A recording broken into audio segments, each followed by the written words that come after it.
All right, I'm going to get started. We still have some people entering in through the waiting room. A good turnout today on this 9 a.m. Eastern Standard Time Monday morning, so I'm really happy to see that.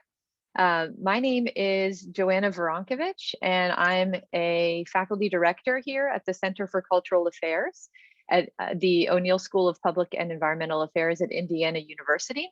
I'm also an associate professor in the O'Neill School. And I'm very, very happy to welcome everyone to our second biennial research conference. So this is very exciting to say our second biennial. We held our first biennial research conference 2 years ago, the day after we opened the Center for Cultural Affairs. So it's, I can't believe it's already been 2 years, but our first one was a great success. We published a special issue in the journal Cultural Trends on program evaluation and policy analysis in the cultural and creative industries. And this year we decided to focus on another topic, one that is of great relevance, I think, in current affairs, as well as great interest from the faculty directors and many of our colleagues here who work in cultural affairs. And of course, as all of you know, this is on the topic of intangible cultural heritage. The title of our conference today is, oh, if I could remember it, is cultural policy beyond the here and now? What do we owe to future generations? So I'm not going to talk too much about the conference theme and title. You'll get that throughout our different talks that we have curated today and all of the different presentations that we have. But I just wanted to say a couple of things. Is what, first off, is that we are really excited to have this conference because it really does connect to our mission here at the Center for Cultural Affairs, which is understanding the place of arts and culture in public life. We do this in various different ways. We try to facilitate a network of scholars and practitioners, which is what we'll see today. We've been so grateful for all of the great participation we've had in so many of our programs across the last 2 years. We also try to encourage the production of good quality research in cultural affairs and really try to advance the field in this area. A couple of thank yous before we get started. First, I wanted to thank the Policy Analysis and Public Finance faculty group at the O'Neill School for at the O'Neill School. They helped support being able to host this conference, so thank you so much. Obviously, the O'Neill School, thank you for all of your support. And then my colleagues, all of the presenters that we have on the agenda today, really such a great group and such a diverse group across the globe, which is we're very thankful for. And then our program associate, Casey Rich, who has been sort of the person behind the scenes getting all of this together. And we really thank you, Casey, for all of your work. Just wanted to highlight a couple things. One is that we have a few programs getting started for next year. Please keep an eye out. I encourage you to sign up for our newsletter online. You can get information on all of our programs there. But we host a virtual workshop series that's usually bi-weekly, where we bring people in, practitioners and scholars from all across the globe, and we talk about papers and issues related to cultural affairs. We have a new, just actually, we've announced National Endowment for the Humanities supported research project, which is looking at the linkages between cultural affairs and the humanities. So we'll be announcing that and the details on that pretty soon. That will be a workshop series across the course of next year. And then we're also starting up a podcast series on being an artist in America, as well as launching a data platform on artist work in America all across you'll see that coming up over the course of next year as well. So lots and lots of activities happening here at the Center for Cultural Affairs, and we're very excited to hopefully get back in person for some of these events. So that's all I have for you today. That's all I'm going to talk today, hopefully. I wanted to go ahead and introduce my colleague and very good friend, also faculty director here at the Center for Cultural Affairs, Professor Michael Rushton. Professor Michael Rushton is a professor also in the O'Neill School of Public and Environmental Affairs, and most of us have probably heard of him. He's an expert in a long list of things, including including intangible cultural heritage in the area of cultural affairs. So I will just give it over to you, Michael, and Michael will start us off with our first, I'm sure, which will be very engaging talk. Thank you, Michael. Okay, thank you very much, Joanna, and let me reiterate all of the thanks that you gave to our colleagues here and our presenters through the day. We're really grateful to be able to bring everybody together. And thank you also for your very generous introduction. One thing I will note here before we start, if you notice sort of coming over the sound system, what sounds like a bit of white noise, you should know that here in Indiana, we're in the midst of the 17-year cycle of brood 10 of cicadas, which are currently surrounding my house here in all of the trees. I was at a friend's house on the weekend and clocked 85 decibels standing outside, which if you've ever experienced 85 decibels, it's very loud. And so that's what we've been living with for the past couple of weeks, and all of these very dazed looking bugs flying around on their short-term visit here. So I'm just going to give a few opening reflections to get some discussion underway. You could think of my talk here as sort of a prelude rather than a formal paper, and we'll have a bit of discussion. About 9:35 our time, we'll schedule a 10-minute break so you can go and refill your coffee cup. And then at 9:45, we'll get started on our first panel of research papers. And we have 3 really interesting papers to come in that first panel. So all of that said, this is a conference devoted to what's known in the trade as intangible cultural heritage. So these are cultural traditions that we've inherited from our past in language, in art, in craft, and gatherings.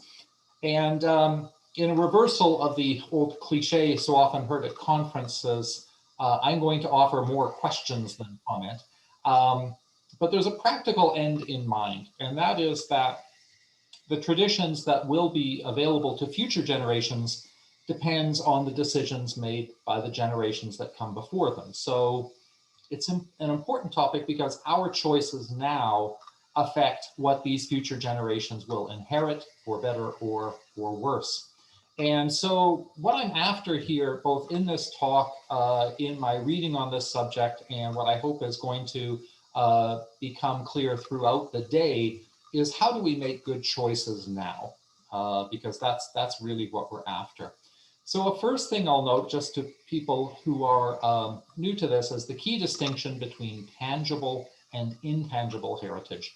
And so around the world, there are various policies to protect tangible cultural heritage. These are objects from paintings and caves made tens of thousands of years ago to great monuments and other built structures. So think of the temple in Angkor Wat, or the Sur of Mauritania, or the Haida longhouses of Skangway in Canada, which governments have made a concerted effort to protect, often through commitments that arise from their having them added to the United Nations Educational, Scientific, and Cultural Organization, or UNESCO's World Heritage List.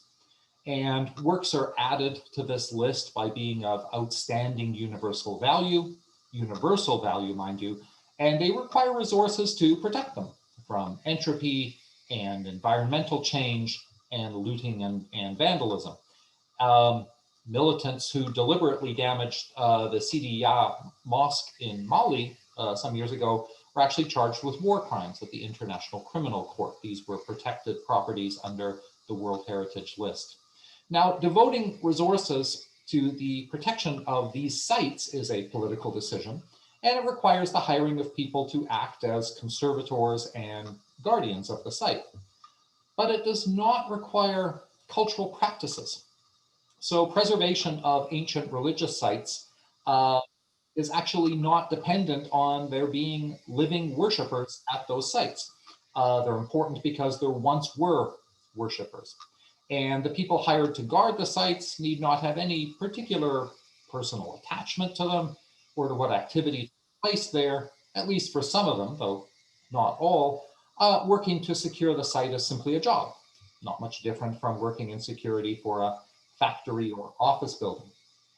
Now, the preservation of cultural practices and artistic traditions or intangible cultural heritage is a different thing, because it requires continuously a critical mass of people who engage with it. If Gaelic folk songs from the Hebrides are to live on, it requires musicians like Julie Fallis to perform them and release recordings. And it requires people, well, like me, for example, who will listen to them and share what I've heard with friends. No language or art or tradition can survive, except as recordings housed in a library, if there are not people who continue to use it on a day-to-day basis. No musical genre can last without successive new generations of composers and players and listeners. And this is a really important distinction. It does require that active engagement. A novel I've been rereading this year in light of this conference is the author Kingsley Amos's counter-historical novel, Russian Hide and Seek. And in that novel, Amos imagines a Britain which, after the Second World War, fell under control of the Soviet Union. And so we are now 50, 60 years after that happened. And the puppet government in Britain has, for 50 years, banned traditional English cultural activities.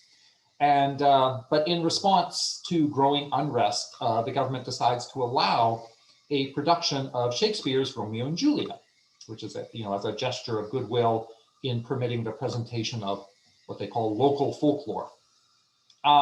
But the production is absolutely chaotic, okay, hilariously so, because nobody has any good sense of what the words mean or why the characters behave in this way. The text still exists, they have the words, but the art has died.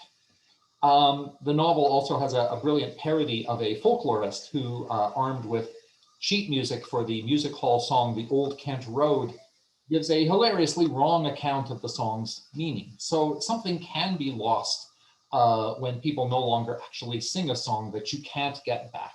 So intangible cultural heritage requires that constant engagement of people within it. Otherwise, it simply does become a text in a library or a museum piece. And when the artist died, two kinds of things are lost. First of all, we lose the ability of future generations to enjoy the great creations of the past. Okay, so no more Romeo and Juliet for people living in that counter-historical England, but also we lose the ability of future generations to create new works within the tradition. The poet T.S. Eliot wrote that if we cease to believe in the future and caring about it, the past would cease to be fully our past, and it would simply become the past of a dead civilization. And so caring about an artistic tradition means keeping it alive for future generations and not in memorializing some golden age.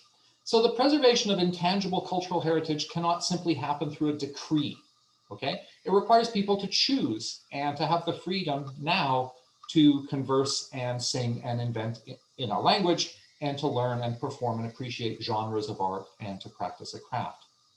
Now, the interesting questions are about where somehow a heritage is threatened, where a language spoken by a small society, for example, within a country where the English language is the de facto or de jure official language of government, education, commerce, and entertainment, where that minority language might become extinct, that an artistic tradition with few commercial possibilities will cease to attract young people, or that a traditional craft will become mechanized and mass-produced.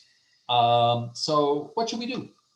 Well, as our speaker that I'm really looking for later this afternoon, Professor Waldemar Hafstein has written, to preserve intangible cultural heritage is to choose. Okay, we have to make decisions now, but how? Well, and it's difficult because, if you work in cultural affairs, we've never really secured consensus on how the state ought to use resources to support the arts for this generation. We're still arguing about what the National Endowment for the Arts or the Arts Council England ought to be doing, never mind future ones. And so we have these questions. What do we owe to future generations? So there's no moral reason to discount the importance of future people relative to our own interests.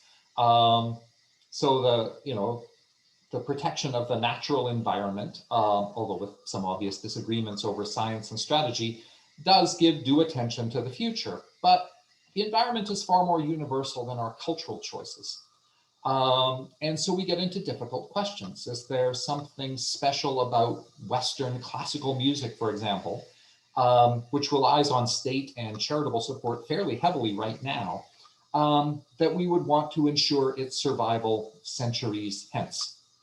Or Shakespeare, or calligraphy, or Gaelic folk songs. The problem is we're trying to make choices reflecting what we think serves best the future. So any notions of what people call cultural democracy are moot when this generation is tasked with making heritage decisions for generations that cannot have any voice in the deliberations, the future generations. We can't hear them. Conservatives would add, to paraphrase a line from Edmund Burke, that past generations ought to be represented in this implicit contract as well. Do we owe something to the dead, essentially? And that implies that future generations would have an obligation to us. And so what we owe is a really hard question. It's a really difficult question. Now, to some degree, we want, purely for self-interested reasons, certain cultural expressions to last, okay? We just have that within ourselves. It's a standing joke amongst academics, especially academics of a certain age, like mine, that our students fail to recognize cultural references that we thought and hoped were universal. And I often have to think, wait a second, have my students heard of this song? Can I make a joke regarding this? One example I'll give is that if I refer to something being ironic in the Alanis Morissette way, I have to realize that the song Ironic came out before most of my students were born. So, we lose these references. So but we work to preserve cultures on their own accord. A novel of, if you read, and I highly recommend this, P.D. James's novel, The Children of Men, sort of her departure from detective fiction into this dystopian world where the human world has become inexplicably but irreversibly infertile, such that the aging population realizes that it is the last generation. There's an overwhelming melancholy through the book that over all of our cultures and traditions that will turn to dust. And so we have our own interests in wanting things to last. So how does that express itself? John Rawls's theory of justice, if you're a political theorist, it didn't leave much room for state support of the arts. He didn't see it as a primary good. And he found it couldn't really be justified unless democratically chosen by a society that had first achieved fairness in the distribution of resources, which pretty clearly we don't have right now. But his follower, Ronald Dworkin, thought that the fact that equity demanded that we leave future generations a culture as rich in expressive possibilities as we ourselves inherited justified some state involvement. Well, that's a start. We want to leave future generations with all kinds of opportunities for creation, but it still leaves us with that open question of what a rich cultural inheritance means. So Dworkin was writing in the context of what arts the state should support now, but he never really answered this question of, well, what is important that we leave? Can culture and language become debased? And do we have a duty to prevent that? Now, I'm of the view that culture really can decline. It can become narrower and shallower, but there's not a lot of agreement on this. And it still leaves us the question, what would we work to preserve? Are there high arts, not in some sociological sense, but in a sense of depth of expressive possibilities that is worth working to preserve. And I don't think we can evade that. For the communitarians, is it important to think what culture matters in terms of preserving the belonging to a group or a nation of sorts? So for example, again, I'm going to take you back to Canada, is the Quebecois government in the right to adopt rather illiberal laws regarding governing the use of French relative to English? Not only for the expressive possibilities of French, because after all, English-speaking Canadians are fully able to express themselves, but for the importance of preserving that sense of nationhood. Is it right for the province to treat sort of liberal rights of self-expression as secondary in this case of preserving that joint culture? So where are we? You know, I realize I'm sort of, you know, raising questions here, as I said. Well, one option for the preservation of intangible cultural heritage is to just let things move as they will. We don't have special policies right now to deal with popular music, for example. We just let it evolve as it does. And we have the option of treating everything like that and leave it all to individual tastes. There's something to be said for this. Liberals are correct to maintain some wariness whenever the state wants to intervene to support some favored aspect of culture, because it may well lead to suppression of the unfavored parts. But if laissez-faire is not our preferred strategy, then we have to choose what warrants special protection and what policies will ensure that people will make and perform and watch and listen into the future. How do we do this such that intangible cultural heritage we so value does not simply become a museum exhibit, but continues to live and evolve in new creative directions without the heavy hand of cultural bureaucracy ruling on what is and is not permitted? So if we're going to preserve certain aspects of culture, does it mean you know, putting it in amber? Do we do future generations a favor by allowing or even forcing uglier cultural traditions to die? We can think of the debate just this past year over the formerly UNESCO-listed Belgian festivals that incorporated rather terrible racist and anti-Semitic imagery. Even not to choose is to choose. We can't avoid it. And so the debate on this question might help us in clarifying why it is that we have the state subsidize the arts for our own generation. What are we trying to achieve? And how can our current funding choices be justified, especially when to a large degree the general population is being made to subsidize the cultural tastes of the well-off? I'll say last, I'm not sure how many people in the past year were much in the mood for pandemic-related fiction. But as we emerge and start to remove our masks, if you haven't already, I'll recommend Emily St. John Mandel's novel Station 11, in which, following a disastrous flu pandemic, young Kirsten Raymond joins a traveling group moving through empty country on horse and wagon, performing Shakespeare for isolated settlements of survivors. And their sort of core desire that we have to keep this alive. We have to keep this alive for whatever follows. It's hard to think of such a scenario as hopeful, but in its own way, it does embody that our sort of innate desire to keep something going. But the policy questions are tricky, and I'm really looking forward to the rest of the day in terms of exploring some of these. So that's my prelude. As I say, it's asking more questions than answers, because I'm not sure how we should go about deciding how to approach this. But I welcome a bit of discussion, and we've got about 10 minutes, and then we'll take a coffee break. So please join in, take that spotlight off me.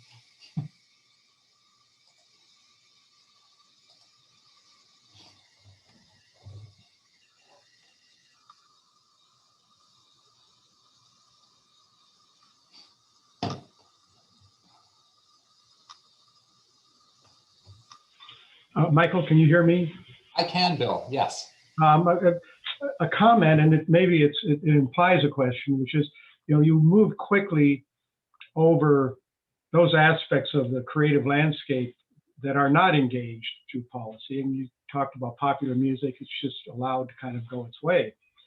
But there have been, over the last few decades, profound policy actions, mostly framed simply within market arguments, that really altered the way popular music works. I think particularly the 1996 Telecom Act, that had such a serious effect on the way popular music gets promoted, and how a new recording gets moved through what remains, even to this day, the primary way of moving a career from startup to superstardom, is access to radio.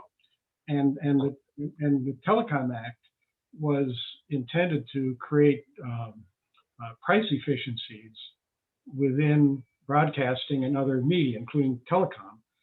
But it had this very devastating effect on the record industry, because it made what was a very secure route to popularity very riddled with obstacles, and everything had to be reframed. And so I think, in addition to policies that are particularly focused on arts and culture, we need to look at those that affect culture as kind of collateral damage, and on the route to somewhere else. You're trying to, in the case of the U.S., it's all about market forces, and especially about price. And I think that price was not affected by these changes, but cultural dynamics were profoundly affected. So it's part of our task is to see non-cultural policy engagements in cultural terms, and call out the policy actors on that basis. For this cat, it's really okay. Yeah, thank you. So I could keep talking with the cat. I'll get her out of here, I guess. Anyway, how do you feel about that? Well, I agree with you. There was an interesting article just in the past few weeks by, and I can't remember his full name, but it's by one of the fellows from ABBA, either Bjorn or Benny, I can't remember which one. And he was writing about how changes in the technology of music, not just the Telecoms Act, but of course in the sort of twin events of essentially digital recordings existing and file sharing through Napster. So that 20 years of essentially leading up to streaming have very much changed the nature of songwriting, such that the traditional craft of being a songwriter and what that involved has taken a real hit because of the technology for how we regulate and compensate music, whether the sort of chaos of, say, 10, 12 years ago to the streaming music situation that we have now. So that it actually has changed. Policy and technology actually has changed that cultural tradition of making it more difficult, say, for the traditional singer-songwriter, for example, to move. So I think you're quite right that sometimes there is collateral damage in terms of how policies might affect what kind of art is the route to stardom. And of course, people have made this comment on films as well. Yeah. But no, thank you for that, and I agree with you.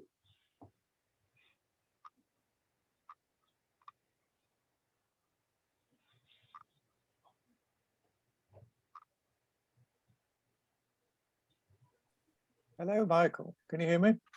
I can, yes. Hello. I don't have a question, but I just wanted to offer something because you've reminded me of a conference I went to, LIPA, which is Liverpool Institute of Performing Arts, Paul McCartney set up. Conference was in about 1992, I think, and Brian Eno was speaking at it. And he had recently developed, if anybody even remembers this, his generative software, which he kind of saw as an extension of the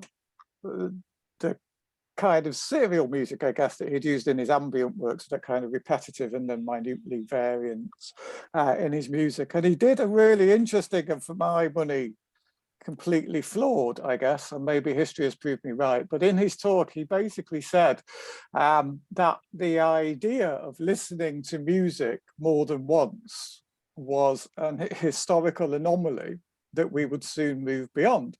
And it was interesting because he quite rightly said that, of course, before recorded music, and dependent on significant wealth, you would perhaps only ever hear one piece of music performed once.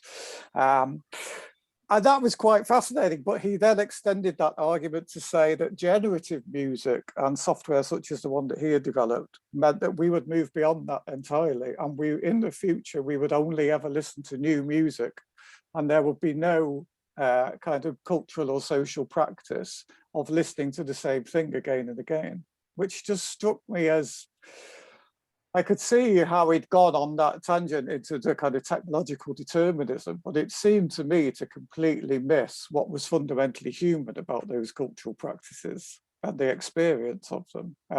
And from that moment to this moment, I still struggle to really conceive of the idea of only ever listening to new music and never going back to it. So I'm just simply sharing that memory with you because it came up. Okay, I've got to look into this. I'm not familiar with that, but I will look to see what Brian Eno has said. So I think we have time for maybe one more. We have Norman Bradburn. Yeah, I wanted to ask about language as part of intangible culture in two senses. One, with indigenous peoples and so on. I mean, a lot of languages, I think I've seen something like 75 or 80 languages a year disappearing entirely. So there's a question of preserving languages in their entirety.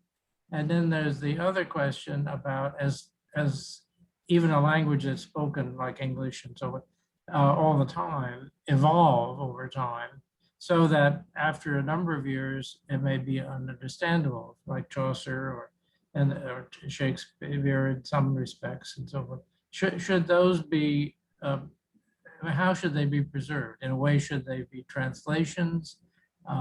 Should they, I mean, it sort of boggles my mind to think about how you do it, because it takes a community of speakers and readers and so forth in order to keep a language alive and or even current, things like that. And so I don't know what your thoughts are on that. Yeah, I think two things. I mean, sometimes a state actually will take efforts to prevent evolution of language. So, for example, the government of France, and I'm not an expert on their policies, but I do believe that they actually have a policy division in terms of avoiding essentially anglicized words entering into the French language. And with the information technology revolution, this presented a lot of challenges in terms of what kinds of words were going to be used. For indigenous languages, we do have this problem that how do you keep it alive? And there has been a real change in thinking on that. I will give one example. When I was a boy, I went to elementary school in North Vancouver, and there were a significant number of First Nations people there, and Indian kids went to their own school, and we went to Queen Mary School of all things. I was visiting back a couple of years ago, and I thought, well, I'm going to go inside my old elementary school and look around the old place. And the first room I came into was the Squamish language classroom. And here was a classroom devoted to maintaining what was the language of that particular nation. And on the west coast of British Columbia, you have just a multitude of different languages, very, very large numbers. So Squamish is not spoken by a lot of people, but here were actual efforts to try and preserve that. And to realize what a sea change this is, I don't know how many of you saw the rather horrific news coming out of Canada in the past few weeks on children who died in residential schools for First Nations kids. But the point of those schools was to essentially actively destroy First Nations culture with their traditional languages literally beaten out of them, and students punished for not speaking English, but for speaking Cree or whatever their native language might be. So we do see those changes there, but there are real efforts to try to keep languages alive as actual living languages. How much that can be done, that is the real challenge. You know, my grandchildren in New Zealand are learning Maori in school. Part of the regular second. You know, for them, it's Maori is the second language as opposed to. But I don't think there are any schools that are done entirely in Maori, even No, where there are high concentrations of Maori. I don't think so. Well, with that, I know there's some comments in the chat, but I do want to keep us on time, so I'm going to read those. But for now, we will just take a short break until 9:45, and then I will be back. We have a great selection of papers to come. So we'll look forward to our first actual session and go and get some more coffee. All right, cheers. I'll see you in a few minutes.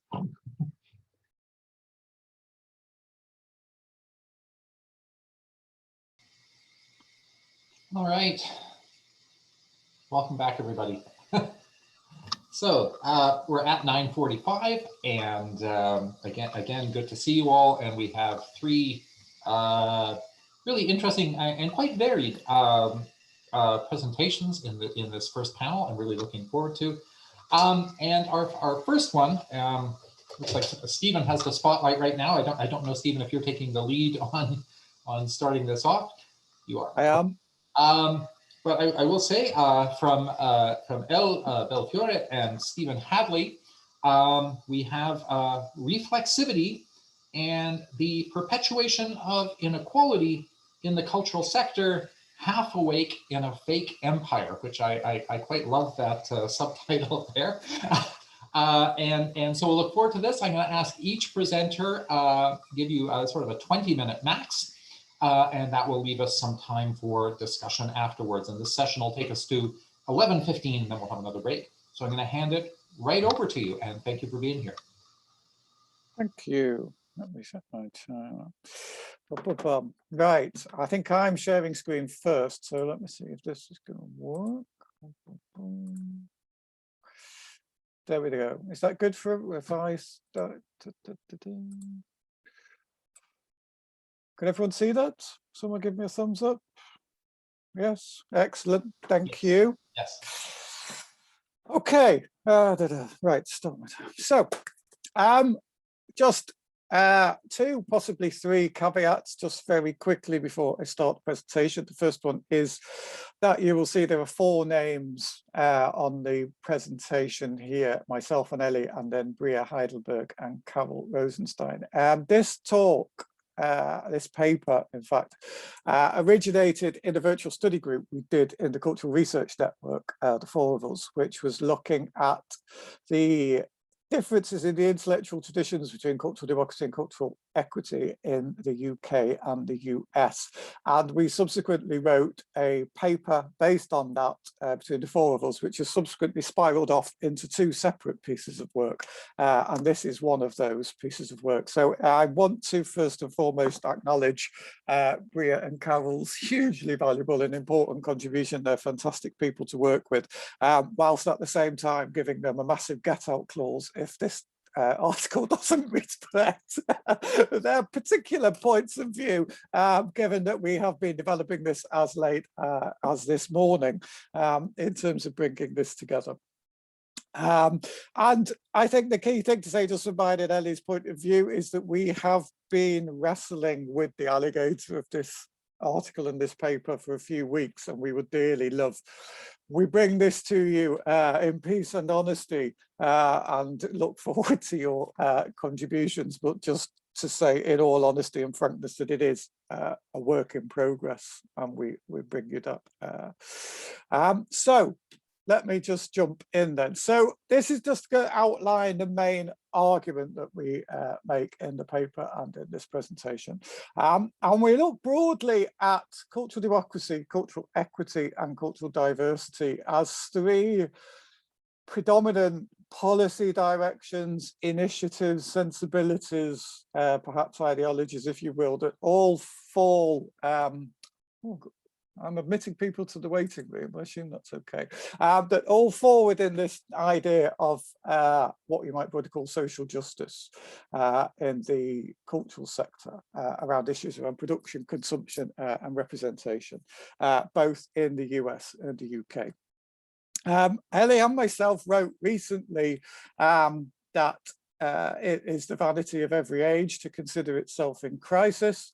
And in that spirit, we are arguing that these concepts have failed in their challenge to the long-established power dynamics of the cultural sector. So we'll briefly outline what those concepts are, how we think we've kind of come to this point of failure, and then I'm going to hand over to Ellie, and she will talk about this self-reflexive approach, which we argue is important to counter what we term the non-performative behaviour of the cultural sector, and I'll speak to that a little bit as well.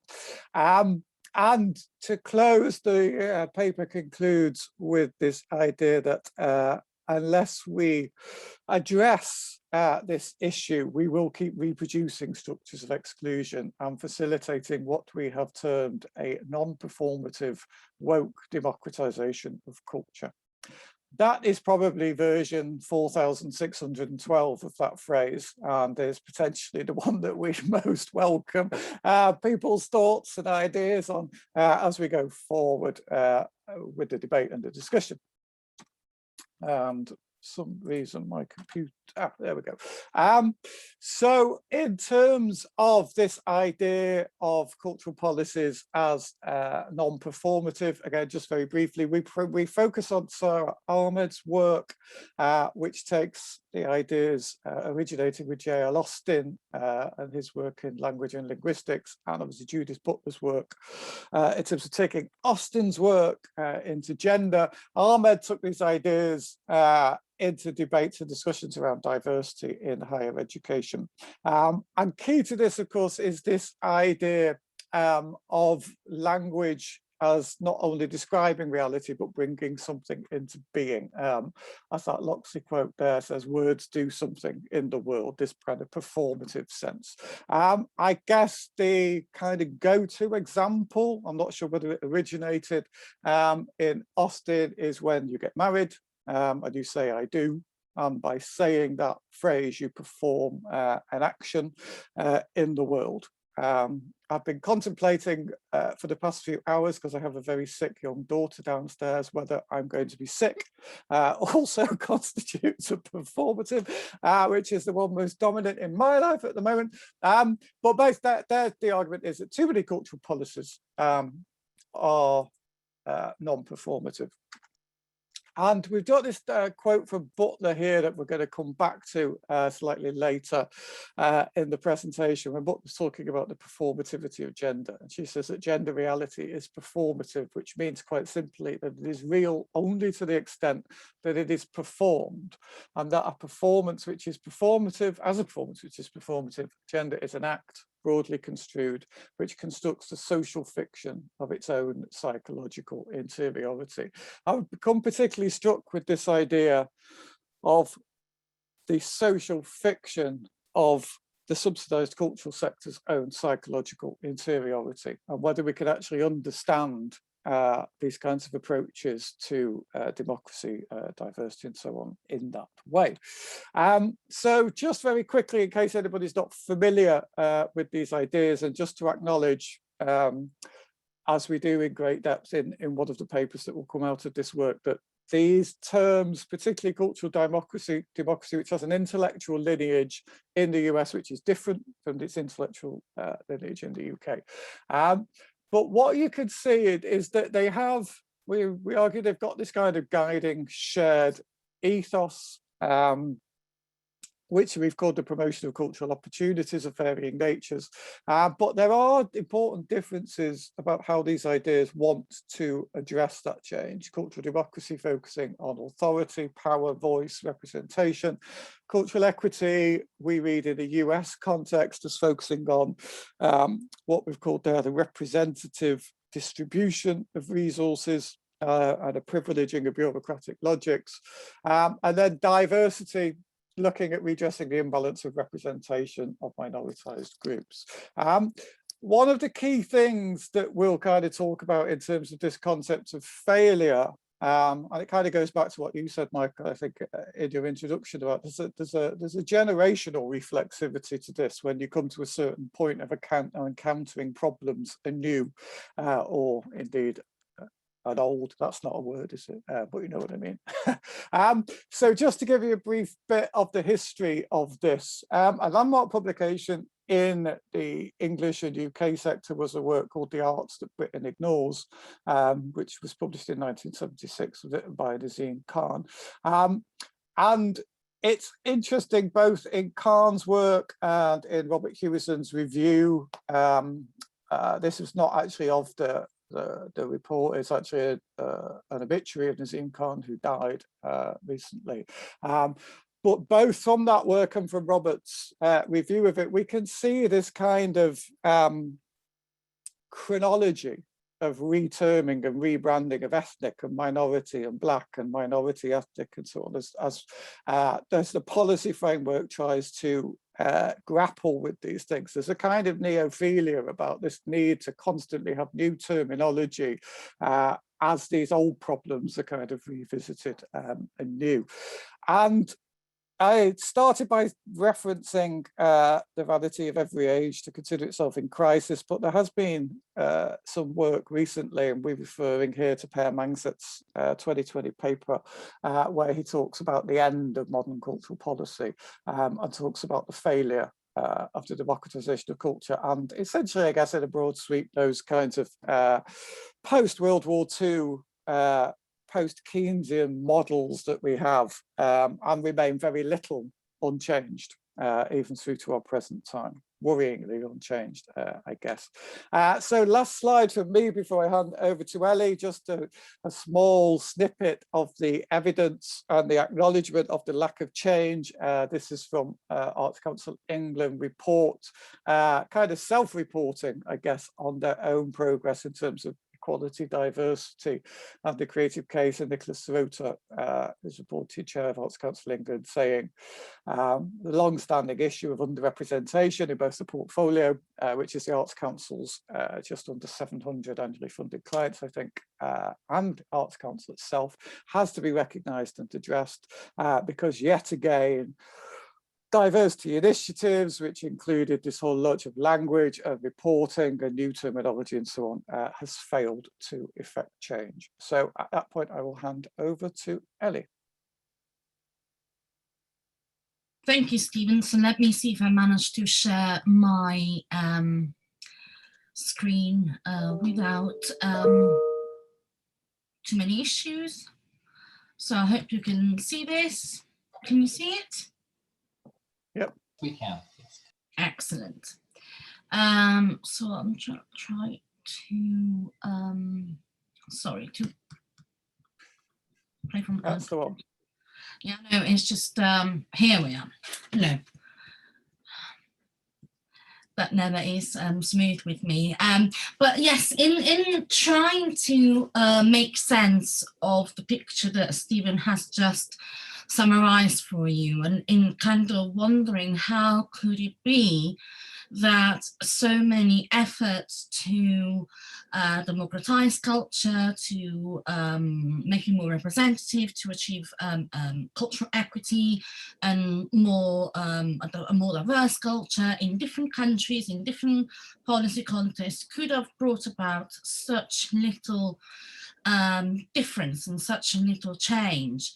We started wondering why, why that might be. And the conclusion that we put to you today is that the problem might be not necessarily a problem of intent or a problem of lack of commitment, although in some cases there's that too, but that perhaps in these policy discourses and in the research around them, we haven't applied enough reflexivity. And paper goes into quite a lot of detail on the different notions of reflexivity in relation to research, although our argument is that they also have validity when it comes to cultural policy practice. And so we differentiate between epistemological reflexivity, which is based on asking how research questions, how impact findings, and in the world of practice, how assumption might shape programs, schemes, and therefore impact end results, and acknowledging that our cultural values, our professional beliefs do have an impact in how we understand and study problems. We then consider the notion of reflexivity based on the politics of location, which posits that research and policy measures are all shaped and affected by both the interpersonal and institutional context for their research, that shape, again, research agendas, research priorities, funding streams for the kind of research that gets done, the kind of data that gets collected, and so on and so forth. And finally, we look at the reflexivity based on the idea of positioning, which is being developed in the feminist scholarship tradition, which highlights that research is based on the writer's standpoint. And so this approach leads us to consider our own situatedness, our own perspective based on who we are, our identity, and highlights the partiality and the situatedness of any kind of knowledge. And indeed practice. And we, in the article, we highlight some of the limitations of each of these understanding of reflexivity, but we think that taken together, these ideas can give us some notion of what might be missing from both cultural policy research, but also the practice of cultural policies and the attempt to achieve those results, that those goals that Stephen was talking about.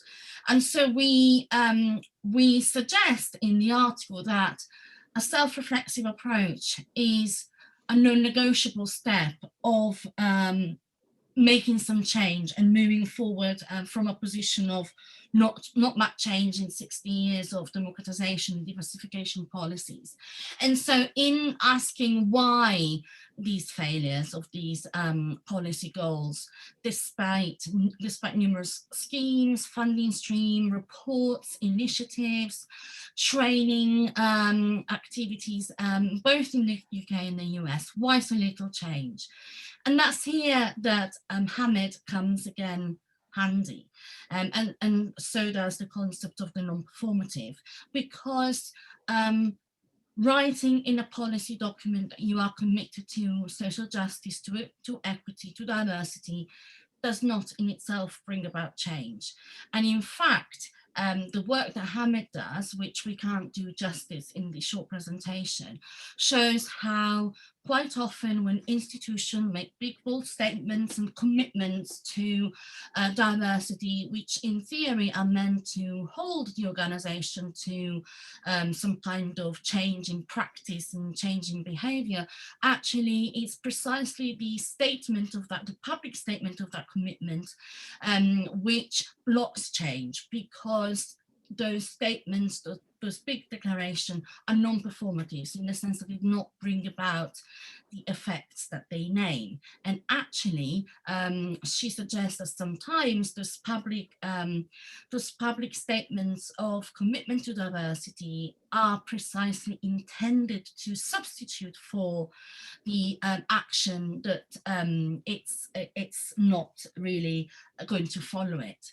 And we think that there is certainly an element of this in cultural policy discourse, and that really the problem of why so little change is that if we want to have change and if we want to have more diversity, holding a round table about it and inviting, a higher percentage of diverse participants than usual is not how you make change. And I think also the very sad maybe, but also true fact, I think, that those who have privilege do not just give it away unless they are made to. And we haven't yet found a way to make them. And beyond, statements, what the reality shows us is that the people who used to have the privilege have very much hold on to it. And we also need to acknowledge, again, from, adopting that reflexivity lens, that those at the helm of organizations, those that do a lot of the work of equality and diversity and inclusion, and trying to guide organizations through this change, often have a vested interest in things staying the same. And not much is going to happen, we think, until the people who are the problem in some respect are in charge of making the change happen. And the bottom line is that having more brown and black faces, more working class accents, more people with indigenous ancestry in arts organization only reinforces and reproduces the status quo, providing a nice fig leaf, unless what we call a tipping point of power is reached, by which we mean a point in which the composition of the sector and the number of people and the type of people in positions of power has changed to the point that the old balance of authority, power is unbalanced in a way that is irreversible. But the problem is that this tipping point will never be reached in the present model of equality, diversity and inclusion work. And that's what the failure of the past policies demonstrates. So signaling but not enacting change suggests that at this moment, a lot of the debates around social justice, equity, diversity are merely rhetorical and they're perfunctory. And actually, they are couched within an approach and within tools that are very much still close to hegemonic culture in a way that might look that organizations are doing something, but that's not going to keep that power balance in any kind of meaningful way. So paraphrasing the quote that Stephen read out to you earlier on, social justice in the arts, we argue, is performative in the sense that it is real to the extent that it is performed, and such as that performance, which is performative social justice, is an act broadly construed, which constructs the social fiction of the moderate white liberal psychological interiority. So this kind of performance is that which allows nice, moderate, liberal people to feel okay about doing their bit, but also, being safe in the knowledge that they're not gonna talk themselves out of a job. So, and this is my last slide, I hope we're not going over. So, if the Art Sector Diversity Initiative are, as we argue, self-consciously symbolic public arts, they will not make any kind of difference in the world. And in this sense, they are almost a performance, a show within a non-performative. They will, those statements, those declarations of commitment to diversity will not bring about a new reality in the world. Ellie, time's up, so we need to close. Yeah, that's the last, and so discuss without effective action is meaningless. And our provocation to you is, what are we as cultural policy researchers going to do about it? Because when we looked at more constructive approaches of people really trying to do something that brings forth change, we only found helpful material in activists' books and articles rather than academic ones. So how are we going to do a bit? And with this, I end. And apologies if we've gone over. Okay, thank you. Thank you very much, Ellie and Stephen. This is it's such an interesting topic, not just in cultural policy, but also in academia. I mean, we have a running commentary. Those of us in universities who see one statement after another on goals for diversity, equity, and inclusion, and yet a glacial pace of actual change. And this is something that I think puzzles many of us. So it's really interesting, I think, to dig deep into what is going on here. And I'm going to look forward to the discussion after the other presenters, because I'm sure people are going to have many questions on this. But thank you very much. We'll now go to our second paper in this session. And on the second paper, we have Kamal Patterson and Antonio Collier. And they are going to talk about France and the restitution of African cultural property, a critical race theory view. I've been looking forward to this, and so I hand it over to you, Kamal. Good morning, everyone, and thank you for joining us today. As our colleague, Dr. Rushton, pointed out, the title of our paper is France and the Restitution of African Cultural Property, a Critical Race Theory View. To begin, we're going to give you a brief overview of what we're going to talk about. We're going to show a scene from the Black Panther, the blockbuster film, that encapsulates the crux of the issue that we're discussing today, provide a rationale and a research question, then offer a little bit about critical race theory, French history and law, and then conclude.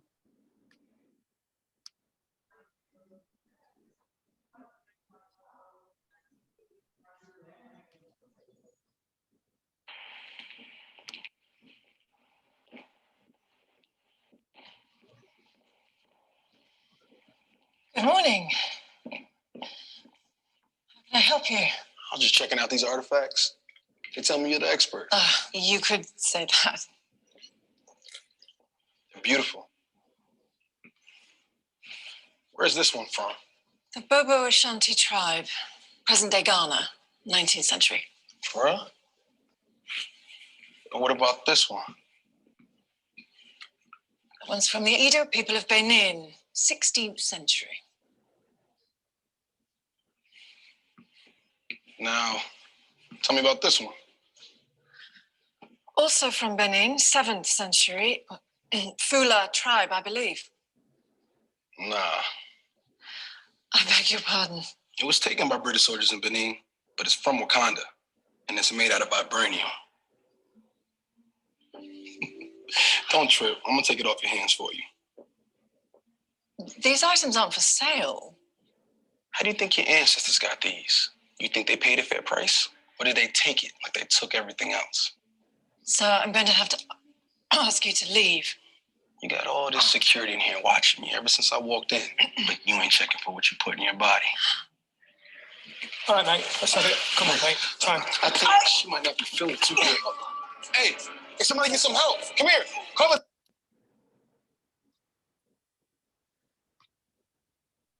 So whether popularized in books or film, we believe that the restitution of African cultural property remains a problem warranting serious scholarly attention. While speaking to students at Burkina Faso's University of Ouagadougou, President Macron stated, starting today and within the next 5 years, I want to see the conditions put in place to allow for the temporary or definitive restitution of African cultural heritage to Africa.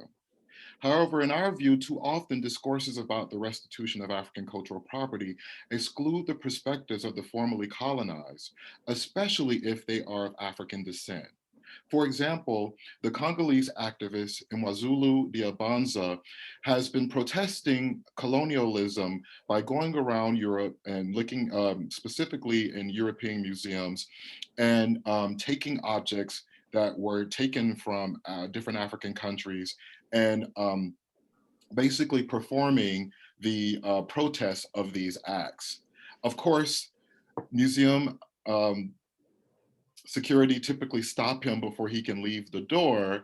And this has led to an interesting kind of way that he is challenging laws in Europe as it relates to African cultural property.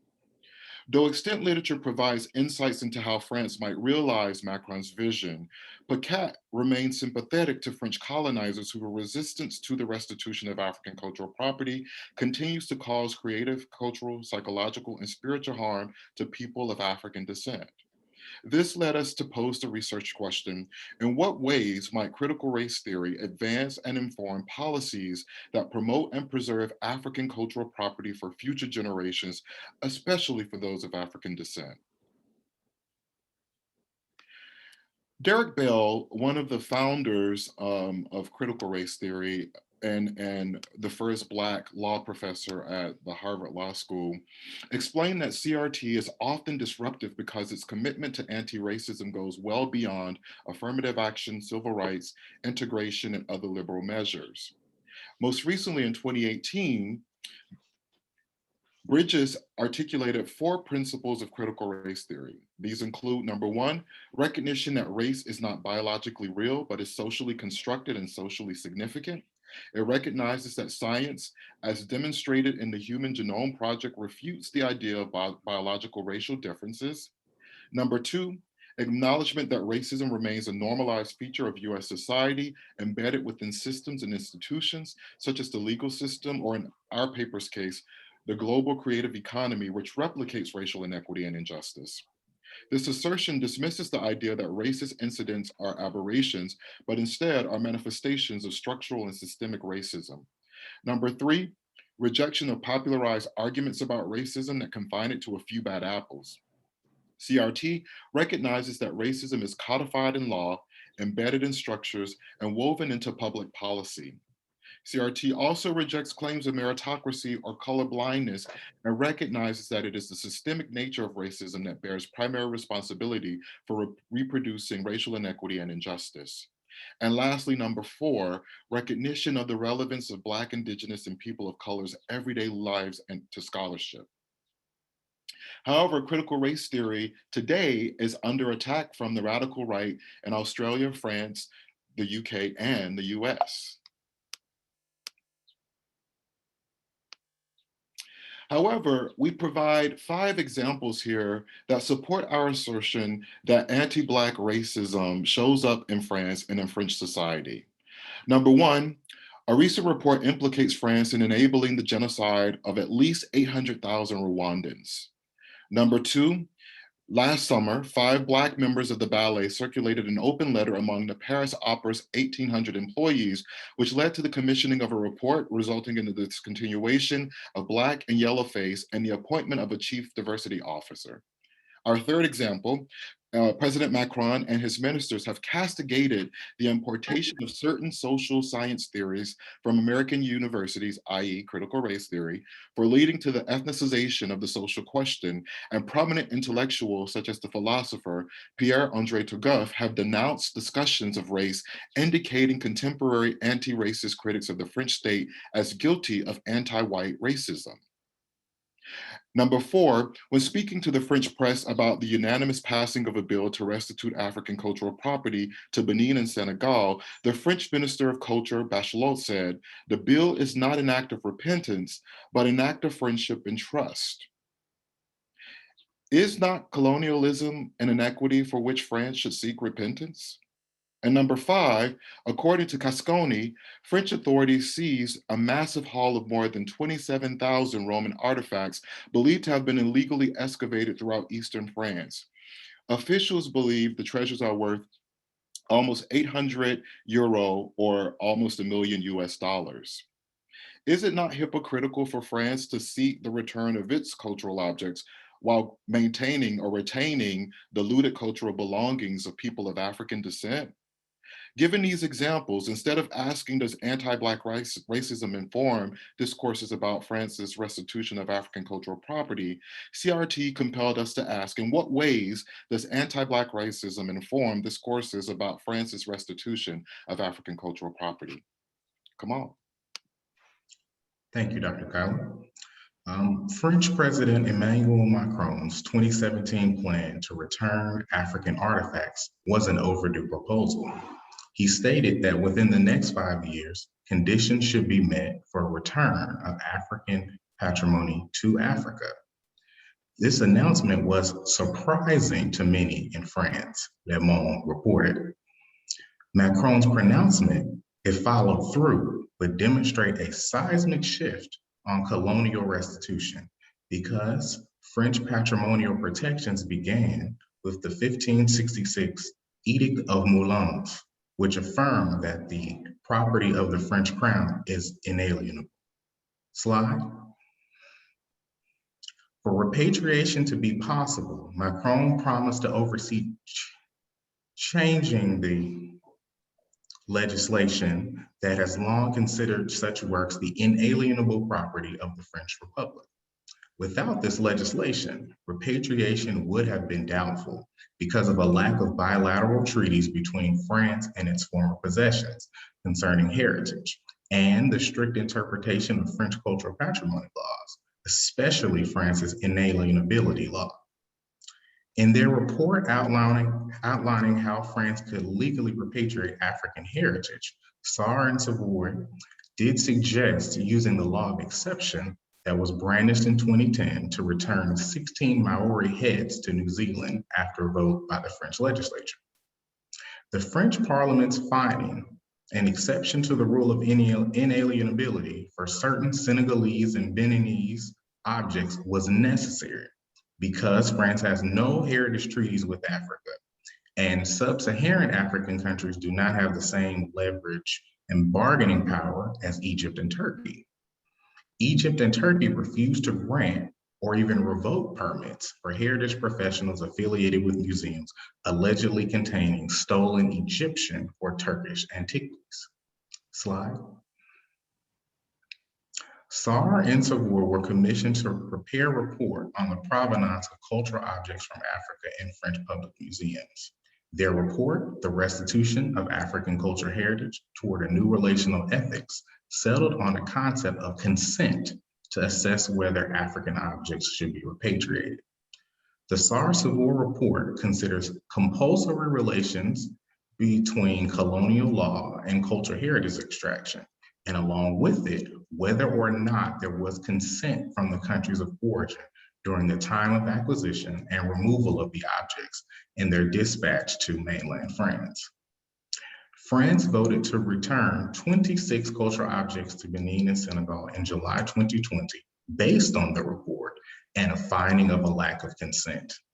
More objects from West and Central Africa would allegedly follow. The report, understandably, ignited controversy because the objects belonged to France under the French Code of Heritage and other domestic cultural property legislation, creating inalienability of cultural property belonging to the French state, crown and state. Sarr and Savoy believed that the French Heritage Code was solely meant to protect national property and notes that the African objects in question never belonged to France and thus were never a part of its national heritage. So in conclusion, extant literature remains remiss of anti-Black racism's impact on the restitution of African cultural property, which compelled us to explore the research question in what ways might critical race theory advance and inform policies that promote and preserve African cultural property for future generations, especially for those of African descent. Using CRT provided us with the theoretical lens to discuss the proverbial elephant in the room of anti-Black racism and France's resistance to the repatriation of African cultural property. We should have also mentioned that as of date, France has only returned one object to Senegal. We explicitly and unequivocally support the definitive restitution of all ill-acquired African cultural property from France back to its country of origin and former colonies. France has a history of exacting tribute and engaging in expropriation of national cultural heritage. French domestic laws were used to justify taking and keeping plunder from Africa. Treaties were used to expropriate art and cultural heritage during the rule of the French monarchy, revolutionary France, and the French Empire. France can use treaties to definitively repatriate cultural heritage to Africa. France taking the step to repatriate African artifacts via treaty may spur other former colonial powers to do the same. And from a practical and scholarly position, Cultural diplomacy between African countries and France will remain challenged and strained by the historic inequitable relationship that exists between the formerly colonized and one of their colonizers. In addition, too many African creatives and people will continue to lack access to their ancestral inspiration and cultural birthright, further undermining the preservation of their cultural heritage. And just as an example, the Congolese activist that we spoke to, he had to pay to go to Europe to see those African cultural objects, a luxury that most Africans do not have. Lastly, we argue that future research on the restitution of African cultural property should explore the ways in which anti-Black racism challenges and informs these discourses in Belgium, Germany, Italy, the Netherlands, the UK, and as well as the US. Last summer, after George Floyd's killing, several US museums gave us statements of solidarity on Black lives. However, retaining the looted African cultural property of former colonized African countries is not a way to support Black lives. The SARS of War report found that lack of consent should be the principle that guides French repatriation of looted cultural objects back to Africa. Africans, however, have a Sisyphean task. They must assess consent to expropriation without the archival tools and physical evidence needed to properly investigate colonial inequities and place looted artifacts in their proper context. By exploring these spaces of evidentiary deficit, we can begin to understand the adverse impact of French colonial looting and the obligation to return these artifacts because they embody cultural memory. Thank you. Okay, thank you very much, Kamal and Antonio. A fascinating presentation, I think in a couple of respects. Since we have an international audience here, I know a lot of people will be comparing current French cultural policy regarding restitution with policies in the UK and the US and other countries in terms of whether France is leading here or in fact dragging its feet and the issues that come up. Also interesting to apply critical race theory to this. As many of the participants know, over the past year, the very term critical race theory has become so misunderstood as it has entered sort of popular discourse and politicians and so on. We actually had the incident last week of the governor of South Dakota who was disappointed that a judge refused permits to use fireworks on July 4th at Mount Rushmore because the pine forest is too dry and could catch fire. She blamed critical race theory for that decision, which I think has taken us beyond all comprehension. And so very good to have something to actually bring it back down to earth and say, what is this actually about? And what does it actually mean? Very, very valuable. So I'm going to look forward to discussion on that. So thank you very, very much. And we're going to move on to our third presentation now, and we'll have lots of time for discussion afterwards. And so for our next presentation, our final one in this panel A, we have Leora Massano, and she is talking about an investigation into the impact of social media practices on collective memory. And this is the evolution of the conceptualization of women's experience in the Holocaust. So very interesting paper here. And I will hand it over to Leora. Welcome. Hello, hi, thank you for having me. So my name is Leora Misano. I've finished a Master in Cultural Heritage Studies from UCL. Can you hear me? Yeah. I currently live in Tel Aviv, and I'm the head of programs of the Al-Fachem Art Gallery for Palestinian art, which is the only gallery of its kind in Israel. And I'm talking about my research. I will share my research with you, which is my master research. So let's see, how can I share my screen? Here we go. Can you see it? Yes, we can. Okay. So my research is called An Investigation into the Impact of Social Media Practices on Collective Memory and Evolution of the Conceptualization of Women's Experience in the Holocaust. So what I wanted to examine is the specific behaviors happening on social media and understand how this influenced the collective perception of women's stories in the Holocaust. I will start the presentation with the work by Judy Chicago. She's a feminist artist and also is a Jewish woman. This work is part of a series called the Holocaust Project. So I think it represents the two parts of her identity, which is being a woman and being Jewish. This is a poem written by Edith Bruck, which is a naturalized Italian poet from Hungary.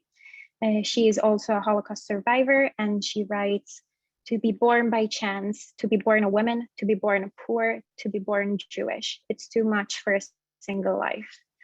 Something that I believe epitomizes the intersectionality of a conflict, which is basically the idea that different biological and social and cultural factors, such as gender and religion and race, do not operate distinctively, but rather are related, and together they form a system of oppression which is consistent.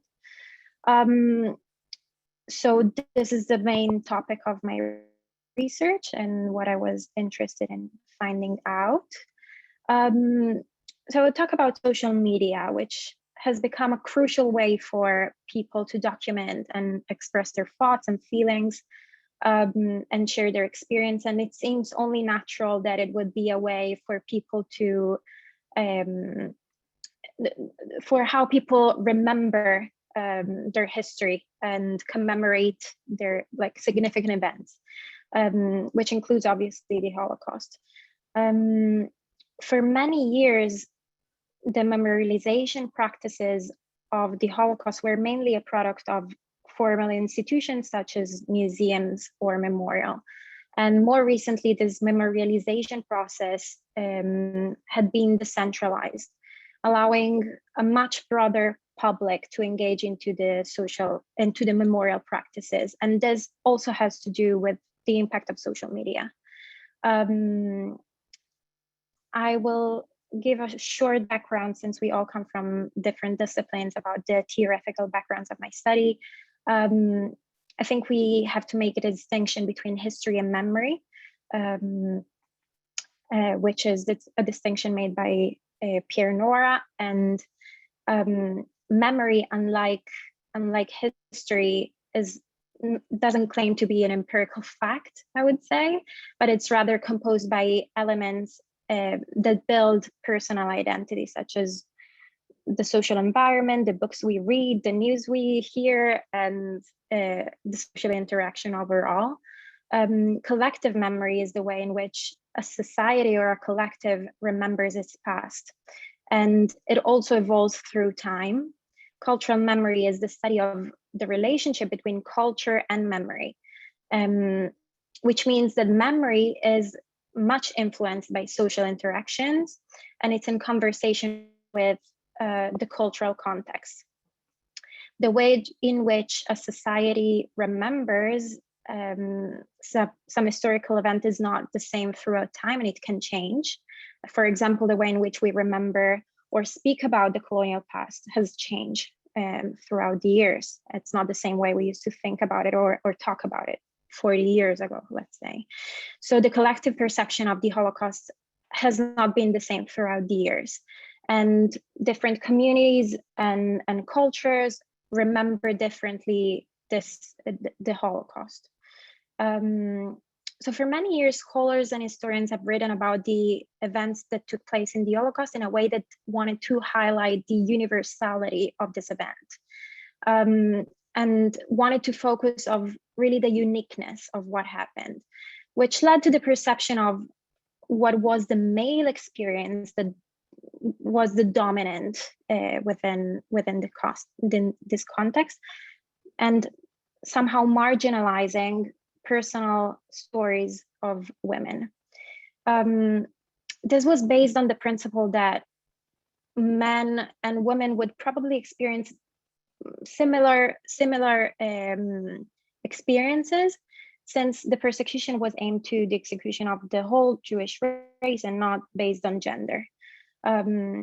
This changed with the rise of gender studies in the 70s and the 80s. And more studies have been made about the specific experiences of women, bringing to the light of the intersectionality of the persecutions. So these studies brought up many new issues. For a start, gender roles existed even before the Holocaust and were a source of discrimination already. Women risked facing sexual violence, and this is something that Holocaust studies for years failed to recognize, how women could be seen as sexual objects even within the context of the Holocaust. Also, women physically, like the physical resistance of women and the hard work make them less valuable. And most importantly, being the source of fertility was a major threat to the pursuit of this discrimination, which made them more, an even more bigger threat for the pursuit of the extermination. So the unified vision of the Holocaust, which saw it as a universal crime, has ensured that specific crimes against women were erased from the collective memory, and only recently this changed. About the gender representation, although gendered reading now of women have been accepted and are in the public discourse, there is still a tendency to represent women's story in a very selective way, which reinforces gender's expectations. This is, for example, the page for women in the Holocaust from the Yad Vashem website. Yad Vashem is one of the most important institutions for Holocaust studies.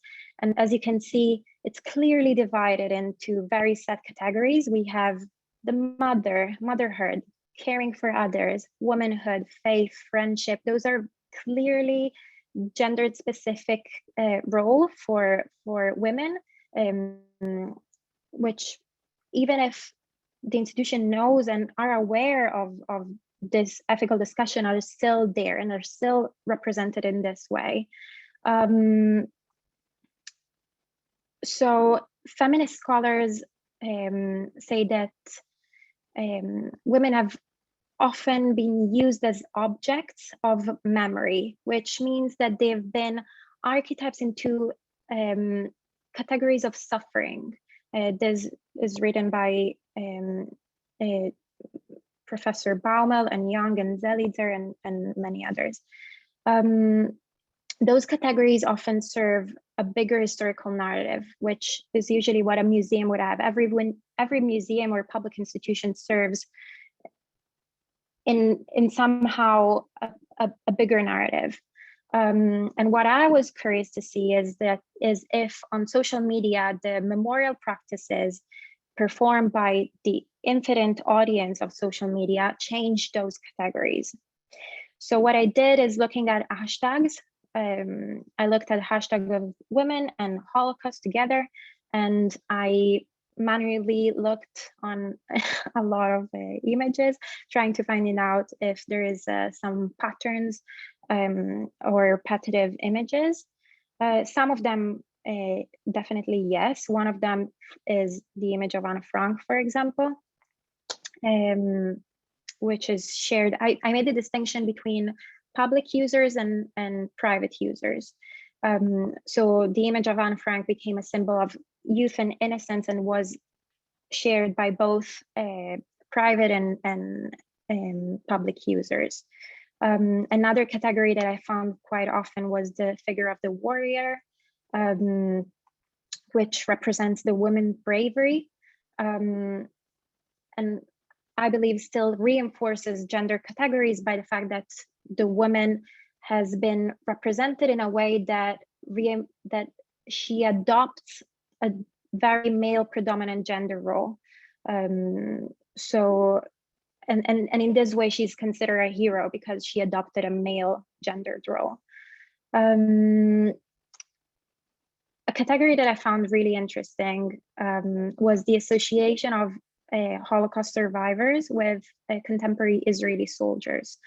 And I think that this uses the mourning of the Holocaust and the grieving in a contemporary and social, for a contemporary social and political purpose. So the rhetoric of the never again, referencing to the horrors of the Holocaust, is used as the moral ground to legitimizing Israeli Defense Forces policy. Another interesting pattern were tweets and posts shared by mostly private users that compare women in the Holocaust to other women in other forms of genocides. And the most frequent image is the analogy with the Palestinian women. There is a difficulty in confrontation of the Holocaust, and it's particularly sensitive when it comes to the Palestinian cause, because just as the Holocaust is one of the fundamental elements of the Jewish identity, so it's the Nakba for the Palestinian national identity, and the Nakba is the forced displacement and of hundreds of thousands of Palestinians from their home, which happened in 48. And by the Israeli narrative, this is the War of Independence. So there is a clear clash between the narrative, the Palestinian narrative, and the Israeli narrative.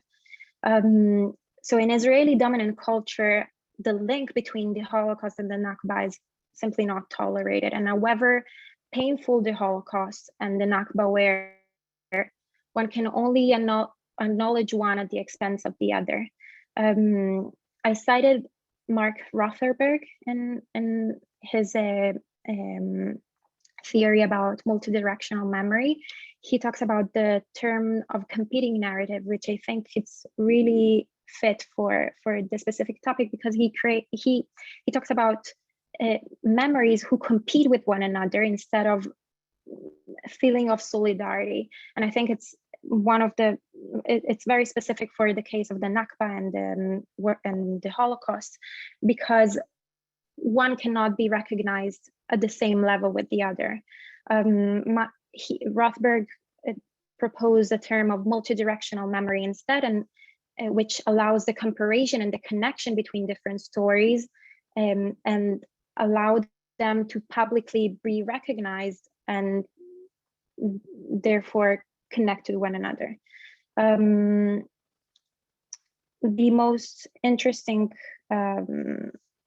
pattern that I saw were posts and tweets shared by both public and private users, which trace a personal profile to women who have lived through the Holocaust. Inevitably, even if they're aware of the cultural challenges of representation of women, museums are still bound to motives of representation that reflect the main narrative. For example, this is a tweet that I found from the US Holocaust Museum, and it clearly says, from perpetrators and victims to leaders and rescuers, women embody many roles. So again, the story of women are still told through specific patterns. This is another example from the Yad Vashem Museum. And this is a very interesting story of this woman called Vili, but again, it's the story of this heroine who is valued for her specific heroism. What I found very interesting is that private users, unlike public users, are not necessarily tied to any global narrative. So they often share very intimate stories, which are just based on their personal connection and interested because, not because they serve any narrative. And this digital behavior allowed the inclusion and integration of stories who would otherwise not be told.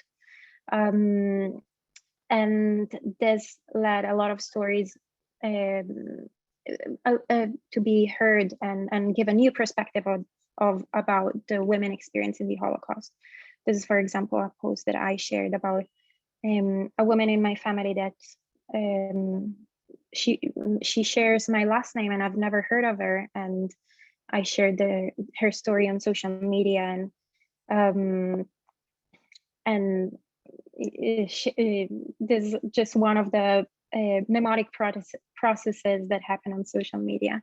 So in conclusion, I think that first of all, what can be said is that the widespread of popularity of the Holocaust memorial practices happening on social media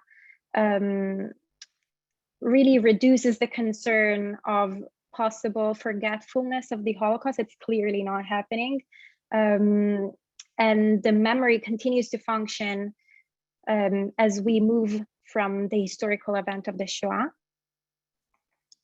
And I also believe that overall, what I found is that social media have had a major impact on the portrayal of women experiences and have been challenging the hegemonic representation of women in the Holocaust and allowed many stories to be heard.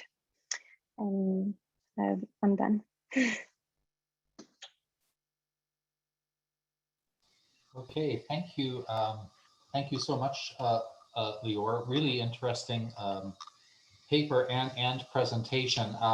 You know, and I find really important this distinction that you make between history and memory, where a history can be written down, recorded, objects accumulated and preserved, but memory is very much a living thing, and to some degree, especially in the era of social media, beyond any one person's control. It rather takes on a life of its own. And so this is a really fascinating study, and I'm sure we'll have many questions on that.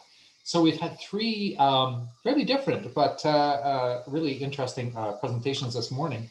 And I'm going to open it up to questions. You can either raise your hand or jump in. I'll try to maintain some kind of order. And from the beginning of your question, please maybe try to indicate to whom your question is addressed.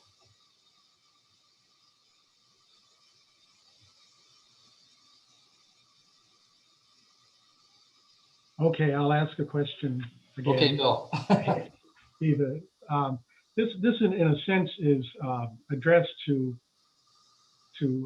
each of the contributors to this session, because I think there are implications for everybody. They may be framed a little bit differently, but it's fascinating to me that growing awareness of these issues around equality and signaling around these issues has all evolved over the same period in which neoliberalism has come to be the kind of dominant social economic frame in which government thinks about what should be done. And so you have this very aggressive, I guess it was labeled maybe in the late 70s, but it's a post-World War II, and as someone mentioned, it's kind of a post-Keynesian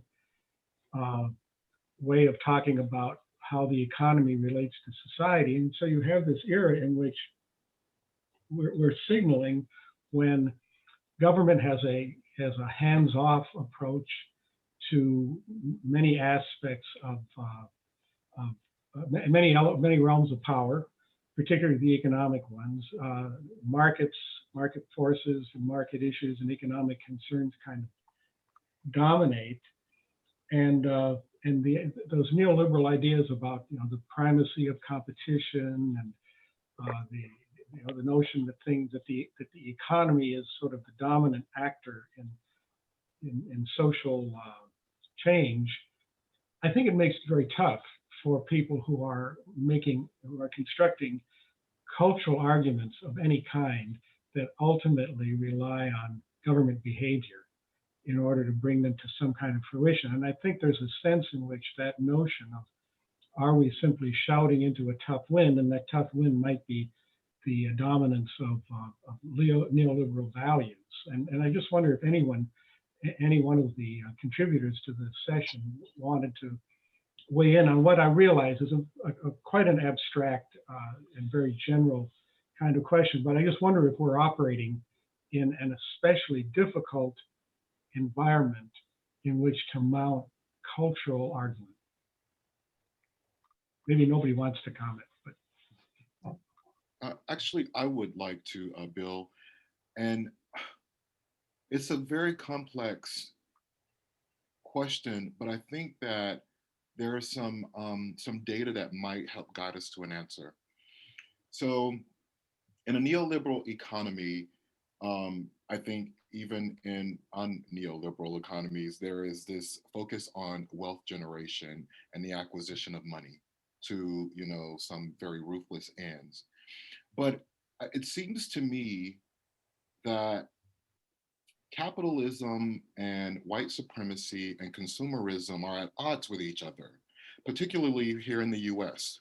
When the US economy over the last 20 years has lost $16 trillion as a result of anti-Black racism.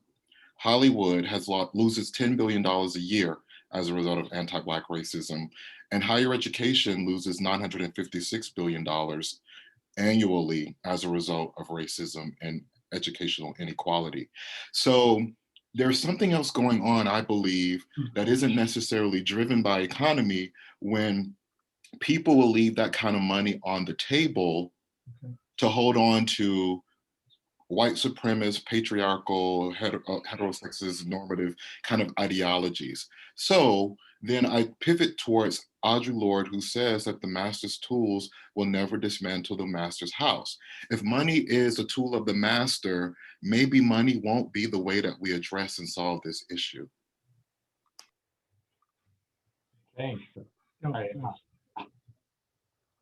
you, Antonio. Norman Bradburn has raised his hand.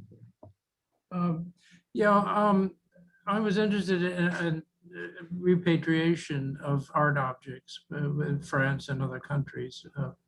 But one of the things that I've been concerned about is, or wondered to what extent in the principles, the degree to which the country of origin, which may have changed from the days in which the actual cultural objects were formulated and are no longer defensive of them. I'm thinking of particularly of Afghanistan, where Islamicists have destroyed Buddhist things and so on and so forth. So if a country is now dominated by, say, religious fanatics or something who would oppose the culture that for which the objects are coming, is that something that a country in thinking about repatriation should take into consideration? Kamal, would you like to take that as the legal expert? Oh, sure. I'll take a stab at it. I think that when we talk about repatriation, it can come in many forms. So we can talk about the production of facsimiles or replicas. In Afghanistan, there's the project to create holograms of the Buddhist statues that were destroyed by the Taliban in concert with Al-Qaeda operatives in Afghanistan.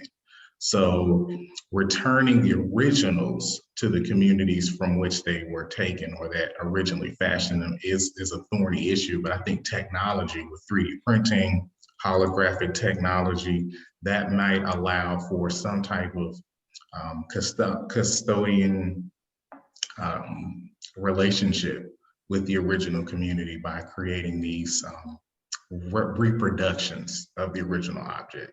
That might present a solution.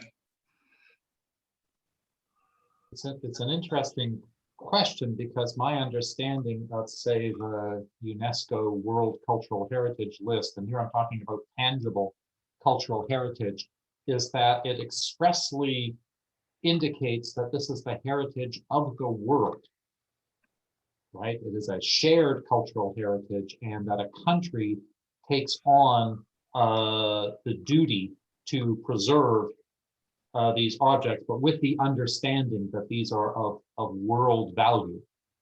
Intangible heritage is treated very differently, because it is often treated as very local and understood to be local, but tangible heritage is not. I would expect Voldemort would be far more the expert on this than I am, of course, but we'll hear from him at some point. Lior, you've raised your hand. Yeah, I would add something to what you just said. I think that objects gain purpose and meaning also based on the place that they're supposed to be. So if you take away an object from where it was meant to be, from its origin, it also loses from its validity and its value. So it's also a question: does an object who was not meant to be in France and was imagined to be also part of maybe a tribal act, or I don't really know, does it have a meaning if placed inside of a museum in Europe, detached from its origin? So this is also a question. Agreed. I would say yes, because of the spiritual implications of the object in the first place. So, you know, it almost, I mean, we might even argue that in some ways, having the object kind of stored or collected and exhibited in that way undermines the original spiritual intent of the creator of the object. So that is definitely an issue. I think that should also be factored into these discussions about repatriation and restitution. I agree. May I jump in? Yes, Valdemar. Yeah, oh, thanks. First of all, thanks to all the panelists and the excellent lectures so far, and I've learned a lot. I just want to jump in particular on the topic we're on, and with Antonio's and Kamal's paper on repatriation. It's one thing, as we were discussing just now, to refer to original context and place. But what I thought was a genius move in the Sarah and Savoy report on the repatriation of properties in France is that they actually place it not in the reasoning for the repatriation is not phrased in terms of place of origin, but rather not in terms of the past, but in terms of the future, and relates very well, I think, to the heading of this seminar on what do we owe to future generations.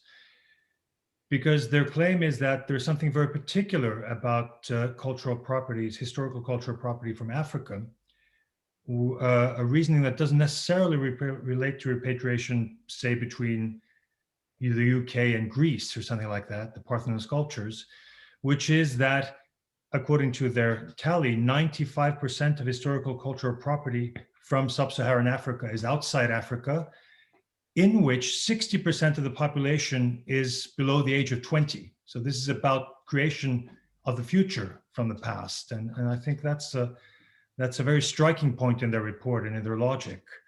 And for me, you know, digital repatriation doesn't cut it. You know, I know the museums love to talk about digital repatriation, but if the copy is just as good as the original, why don't they just keep the copy and repatriate the original? You know, it's, I agree. Thank you. Yes, thank you, Bowman. And interesting observation on thinking about this in terms of future generations, in terms of thinking about the very young continent of Africa.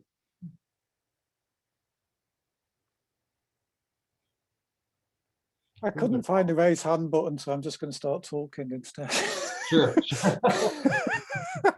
I kind of want to just weave some of these things together, kind of going back to Bill's original question in a way, but also because I was quite taken with this idea from Leo's presentation about cultural memory. And I'm going to attempt to also weave in the repatriation debate as well. Because I think we have, when we talk about these issues around social justice in whatever form within the cultural sector, we have a cultural memory of what the cultural sector's for, I think, which doesn't actually necessarily relate to some of the original origin ideas of this. And if you think economically, of course, John Maynard Keynes set up the Arts Council in Great Britain, there was a straightforward economic rationale for that, in which he firmly believed that in a not too distant economic future, nobody would be working more than 3 days a week. And there was a clear need for the state within that context to provide for leisure time and facilities for the people, because they were going to have this vast amount of leisure time on their hands.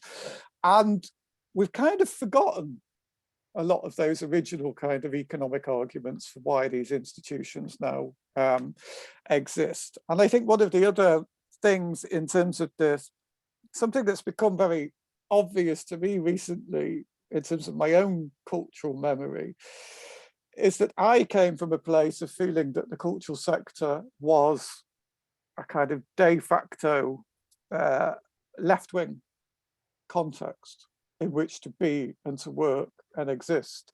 And I increasingly have the impression that the subsidized cultural sector is very much not a left-wing place at all. It's been, you know, and there are multiple processes that sort of happened there over many decades. That kind of rise of managerialism and the kind of audit and accountability culture, both that and the neoliberal agenda, certainly in a UK context, has largely been addressed to kind of reducing state subsidy and kind of pushing cultural organisations into the marketplace and for them to sink or swim as appropriate. But I think a lot of that, there's a lot of confusion in our cultural memory of why the state, what the state's original intention was, if you like, if a state can even have an intention, of engaging in the cultural sector.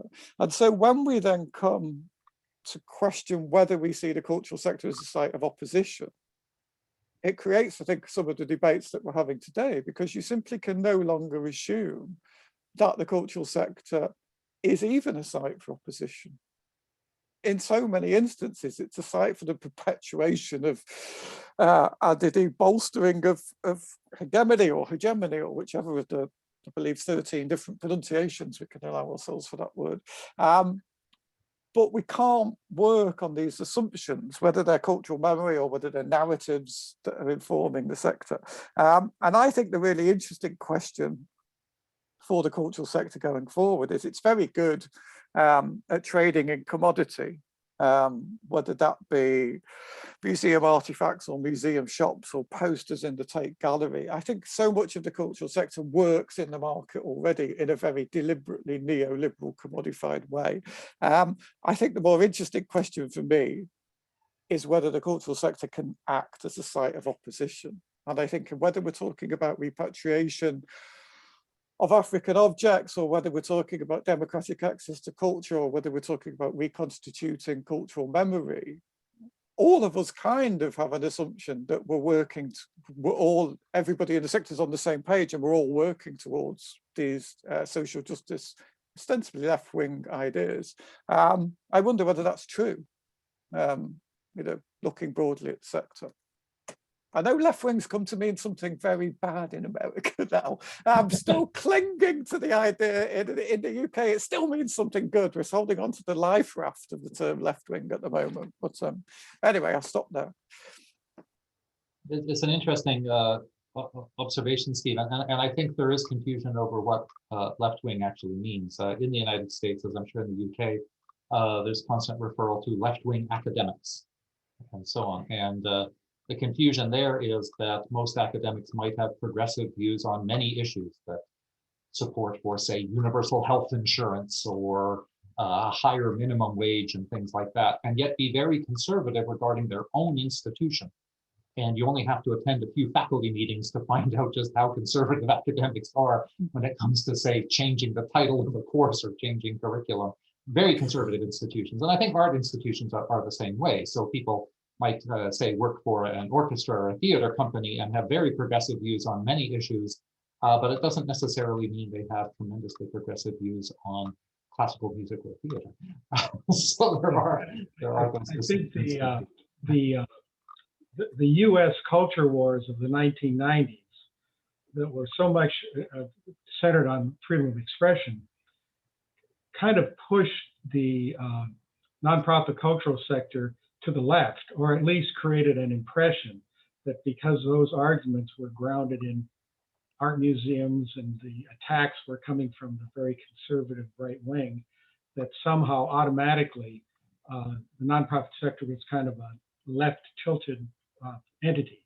And I think, as Michael pointed out, it's probably not really true, both in terms of policy and certainly in terms of governance and control and power and so on. So I think it's something that always needs to be revisited and simply can't be assumed. There was a period of time when the Democratic Party in the US Congress consistently voted in favor of the National Endowment for the Arts around its controversies. But that was really because it was convenient and a helpful way to beat up on Republicans. It was not really about any kind of genuine commitment. So that entire issue that several have addressed of where things are positioned, I think is worth further study, further conversation. I see Ellie and then Lior have raised their hands. Yes, I just wanted to add a comment to what Stephen and Bill were saying.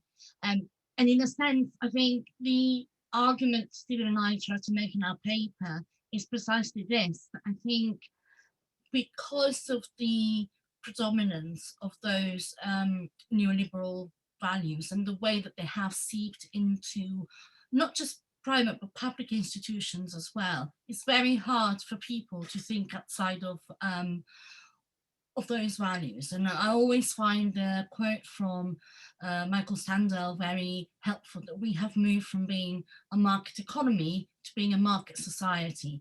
And so I think that means that whether you label yourself left-wing, liberal, moderate, or whatever, I think is actually very hard to be radical in today's world. Partly because one of the problems that we're living now is, I think, that the false promises of the neoliberal order are becoming apparent. So we were told that the market would lead to things working well, to everybody's best interest being served. And I think enough time has passed for us to see that this is not the case, that social inequalities are deepening, and that actually there's certainly a small proportion of the population is doing very well out of the current settlement of the economy, but that the vast majority are suffering. And I think also in terms of racial inequality, they're not being improved or, by the system. So I think the cracks in the system have become apparent, and this push and this desire for change, but those in position of authority who tend to be the ones who actually did quite well from the system, I've only got something to lose from radical change happening. And this is why I think you end up having people who are not necessarily right-wing, are not necessarily think of themselves as liberal, and think of themselves as progressive, and then they're not racist, but they also have everything to lose. And I think that's how you end up having these schemes and these what we call non-performative statements and all these initiatives, because people feel the need to be on the right side of history, but people also don't want to give up their privileges. And I think that's where we are now, and we are a bit stuck. And I think we need to pressurize for people to accept that if we want a more just world, some of us who are more privileged will have to lose some of those privileges. And there's no other way. You can have it both ways. But I think But I don't think that this will happen with people willingly giving away privilege. And I think that's why, that's the bind we're in, as I see it. Okay, thank you, Ellie. Lior.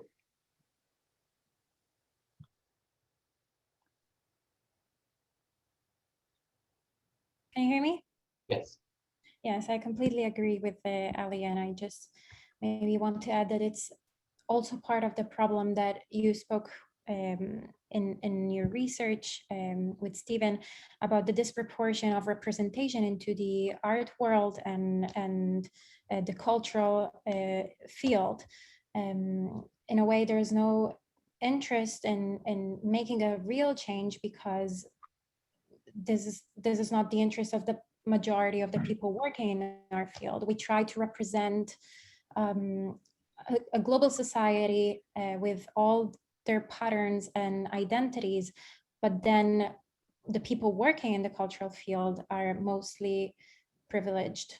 And this is also because of the systematic way in which people access this field. I mean, me as a young professional who just is starting my career in the cultural field, I see how much more difficult it is to pursue a career in my field for someone who was not as privileged as me.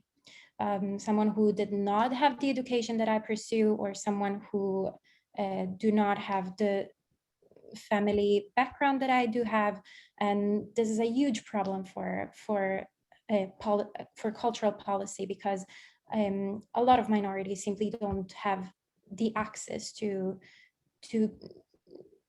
access this world. And yeah, this is what I want to add.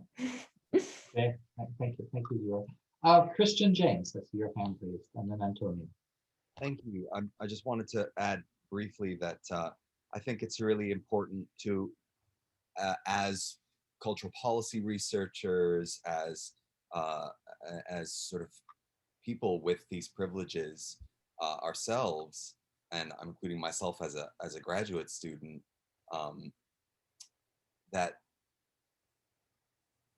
it's very important to be open to reconceptualizing the very notion of what the units of cultural practice are. And to take an example from earlier today, Stephen Hadley, you mentioned Brian Eno's comment about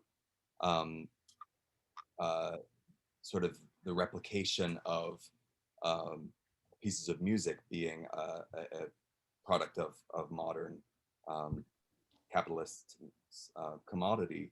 But that assumption in itself is grounded in a notion of what a cultural text consists of, or that a piece of music is constituted as a sound object, whereas like before the advent of recording, and in many cultures around the world, around the global south, like a text is constituted by its performance, and so there is such a thing as repeated performances, in fact daily performances, ritual, and so I think that even though Brian Eno is working toward a sort of progressive idea of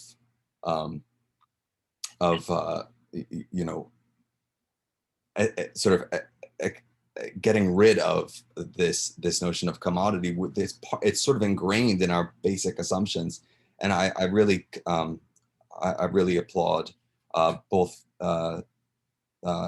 Ellie and Stephen's presentation for bringing the idea of reflexivity into the conversation, because we need to be willing to reevaluate our perspectives at every turn. Okay, thank you, Christian. Antonio, I'm going to give you the last word before we cut to break. Wow, Michael, that's I do want to say that I agree 110% with Eleonora and Lior, that the sophistication of the system under which we exist requires colluding with it so that we do maintain this privilege. But at the same time, and seeking, to assess these privileges and the sacrifices that we must make to have some kind of change, I've been thinking about this question for myself personally: what will you sacrifice for the love of humanity? Right? Because you know, as our current president has been, you know, campaigning around this issue of the soul of America, I think it's much bigger. I think it's the soul of humanity. We are in an enviable position as arts and cultural professionals because the power of arts and culture allows people to discover the beauty and the adventure of what it means to be human, right? And so if people don't have access to that, then what happens to compassion and empathy and all of those things that make us human? So I guess my last question is to you all, what will you sacrifice for the love of humanity? And that is an inspiring question, and I thank you for that. And that is a good way to leave this terrific session. Ellie and Stephen, Kamal and Antonio and Lior, this has been really great. And I think you've provoked a lot of thinking amongst the participants, and we look forward to seeing more from each of you on these topics. This has been a great session. We're just going to take 10 minutes now, and again, you can grab a snack or goldfish crackers or whatever, and we will continue back here in 10 with our next panel, and Sunil Iyengar from the National Endowment for the Arts. We're looking forward to that, but thank you again to all of our presenters, and we'll see you at 11:25. All right, cheers all.